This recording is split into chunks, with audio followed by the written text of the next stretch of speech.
জয় নিতাই। পৃথিবীতে শ্রীমতী রাধারানীর আবির্ভাব প্রসঙ্গে বিভিন্ন শাস্ত্রে বিভিন্ন বর্ণনা দেখা যায়।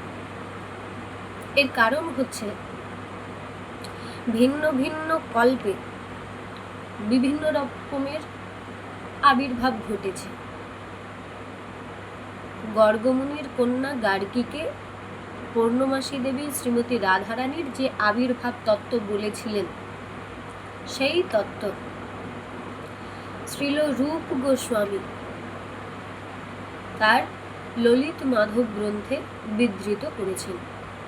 এই আবির্ভাব সম্বন্ধে পূর্ণমাসী বিশদভাবে অবগত ছিলেন, কেননা তিনি ভগবানের সকল লীলাবিলাসের আয়োজন এবং ব্যবস্থাপনা করেন।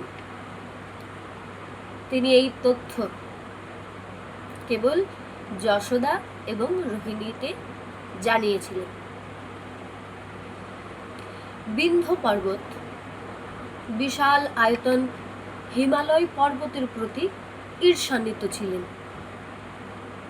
কারণ হিমালয় পার্বতীকে তার কন্যা হিসেবে পেয়েছিলেন এবং মহাদেবকে তার জামাতা হিসেবে লাভ করার সুযোগ পেয়েছিলেন।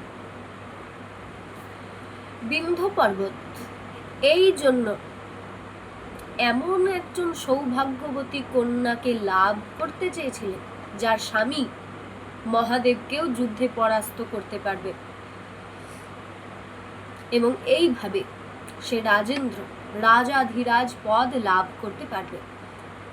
তার এই ইচ্ছা পূরণের সংকল্প করে বিন্ধ্য পর্বত ব্রহ্মাকে সন্তুষ্ট করার জন্য কঠোর তপস্যা করতে শুরু করলেন। কিছুকাল পর ব্রহ্মা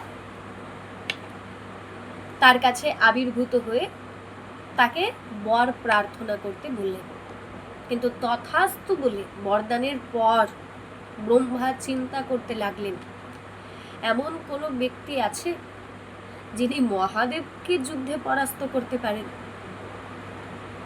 এটা তো অসম্ভব। কিন্তু বর তিনি ইতিমধ্যে অনুমোদন করেছেন, সেই জন্য তিনি উদ্বিগ্ন হয়ে পড়লেন। তারপর তিনি উপলব্ধি করলেন যে ভূলোকে ভগবান শ্রীকৃষ্ণের অপ্রাকৃত লীলা সংঘটিত করার সময় চলে এসেছে। কেবল তিনিই মহাদেবকে যুদ্ধে পরাভূত করতে পারেন। ব্রহ্মা ভাবলেন, কৃষ্ণের নিত্য লীলা সঙ্গিনী হচ্ছেন শ্রীমতী রাধারানী। যদি বিন্ধ্য পর্বত রাধারানীকে তার কন্যা হিসেবে লাভ করতে পারে, তাহলেই কেবল আমার বর ফলপ্রসূ হতে পারে। কিন্তু কেমন করে সেটা ঘটতে পারে? কীর্তিদা রাধারানীর নিত্য মাতা কিভাবে বিন্ধ্য তাকে কন্যা হিসেবে পেতে পারে? তার বর কিভাবে ফলপ্রসূ হবে? তা নিয়ে চিন্তান্বিত হয়ে ব্রহ্মা শ্রীমতী রাধারানীকে পরিতুষ্ট করার জন্য কঠোর তপস্যা শুরু করলেন। যখন তিনি তার প্রতি প্রীত হলেন, তখন ব্রহ্মা তাকে বিন্ধ্য পর্বতের কন্যা রূপে আবির্ভূত হতে অনুরোধ জানালেন। রাধারানী সম্মত হলেন এবং তখন যোগমায়া দেবী ইতিমধ্যেই রাজা বৃষভানু এবং চন্দ্রভানুর স্ত্রীদ্বয়ের গর্ভে থাকা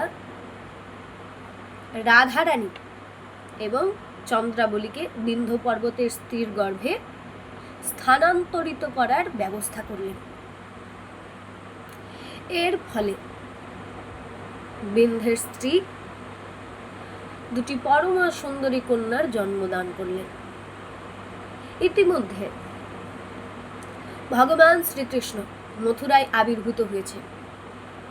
ভগবানের আদেশে বসুদেব শিশুপুত্র কৃষ্ণকে গোকুলে নিয়ে গেলেন এবং সেখানে যশোদার কাছে রাখলেন, যিনি ইতিমধ্যেই একটি কন্যা সন্তানের জন্মদান করেছিলেন। বসুদেব কৃষ্ণকে সেখানে রেখে পরিবর্তে ভগবত আজ্ঞা অনুসারে যশোদার কন্যাটিকে নিলেন এবং তাকে নিয়ে মথুরার কারাগারে ফিরে এলেন, যেখানে তাকে এবং দেবকীকে কংস বন্দি করে রেখেছিলেন।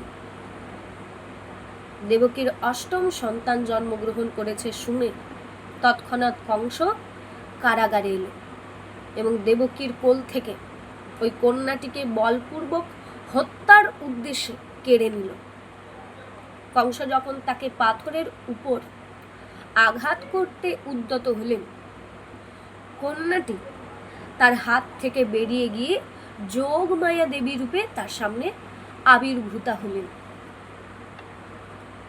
তিনি ঘোষণা করলেন, কংস, তুমি তোমার পূর্বজন্মে ছিলে কালনেমী দৈত্য।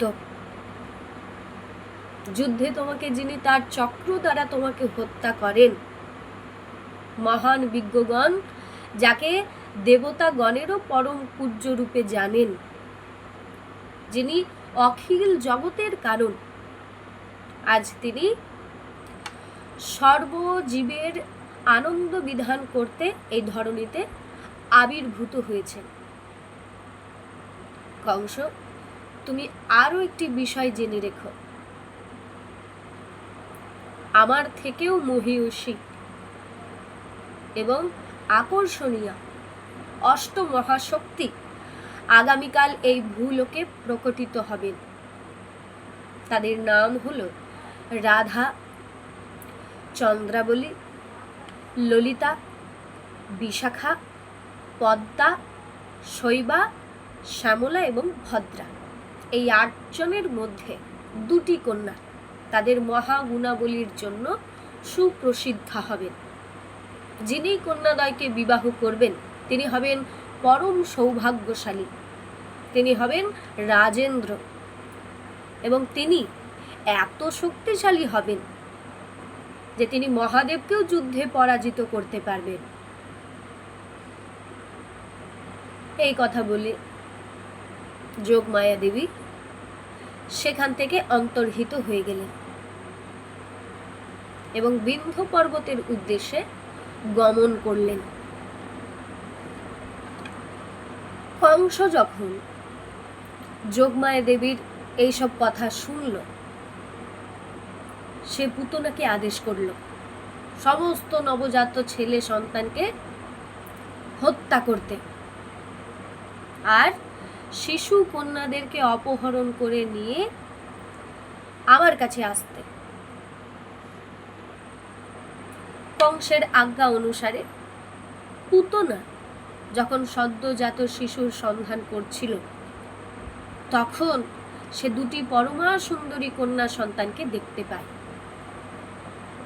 বিন্ধ্য পর্বতের স্ত্রী 2 কন্যা সন্তানের জন্মদান করলে বিন্ধ্য পর্বত শিশু কন্যা 2টির জন্য সংস্কার অনুষ্ঠানের আয়োজন করেন। 2 কন্যাকে যজ্ঞস্থলে রেখে একজন ব্রাহ্মণ যজ্ঞানুষ্ঠান করছিলেন। গগনচারী পুতনা যজ্ঞস্থলে সেই রূপবতী কন্যা 2 জনকে দেখতে পেয়ে তৎক্ষণাৎ তাদেরকে ভূমি থেকে তুলে নিয়ে আকাশ মার্গে উড়ে পালাতে লাগলো। এতে বিন্ধ্যরাজ অত্যন্ত উদ্বিগ্ন হয়ে ব্রাহ্মণকে ওই রাক্ষসীকে মন্ত্র উচ্চারণ দ্বারা হত্যা করতে বললেন। রাজার আদেশে ব্রাহ্মণ মন্ত্র পাঠ করতে লাগলেন, যার ফলে আকাশচারী পুতনা ক্রমশ দুর্বল হয়ে পড়তে লাগলো। 2 জন শিশু কন্যাকে ধরে রাখা তার পক্ষে অত্যন্ত কঠিন হয়ে পড়ল এবং তাদের একজনকে সে নিচে নদীতে ফেলে দিল। ওই নদী বিদর্ভ রাজ্যের মধ্যে দিয়ে প্রবাহিত হচ্ছিল। বিদর্ভরাজ ভীষ্ম এই কন্যাকে পেয়ে 5 বছর বয়স পর্যন্ত তাকে নিজের কাছে রাখলেন। সেই সময় জাম্ববান বিন্ধ্য এবং গোবর্ধন পর্বতে বাস করছিল। বিন্ধ্যরাজের আদেশে জাম্ববান বিদর্ভে গিয়ে সেই কন্যাকে ফিরিয়ে নিয়ে এলেন। তিনি চন্দ্রাবলী নামে সুবিদিতা হলেন। পুতনা যখন অপর কন্যাটিকে তার বাহুলগ্ন করে নিয়ে উড়ে যাচ্ছিল, মন্ত্রের প্রভাবে সে ক্রমশ শক্তিহীন হয়ে পড়তে লাগল। ব্রজে পৌঁছানোর পর পুতনা আর চলতে না পেরে ভূমিতেই পতিত হল। সেই সময় পূর্ণমাসী দেবী পুতনার কাছ থেকে ওই শিশু কন্যাকে নিয়ে মুখরার কাছে অর্পণ করে তাকে বললেন, এই কন্যা তোমার জামাতা বৃষভানুর সন্তান, সুতরাং তুমি এর লালন পালন করো। এইভাবে সেই দিন থেকে ওই কন্যা বৃষভানুর কন্যা রাধা নামে সুবিদিতা হলেন। পূর্ণমাসী পুতনার কাছ থেকে আরো 5টি শিশু কন্যাকে উদ্ধার করেন। তারা হলেন ললিতা, পদ্মা, ভদ্রা, শৈব্যা এবং শ্যামা। এইভাবে শ্রীমতী রাধারানী এবং চন্দ্রাবলী তাদের নিত্য সহচরী সখীগণ সহ ভূলোকে আবির্ভূতা হলেন। নারদ মুনি এই সংবাদ পূর্ণমাসীকে প্রদান করেছিলেন।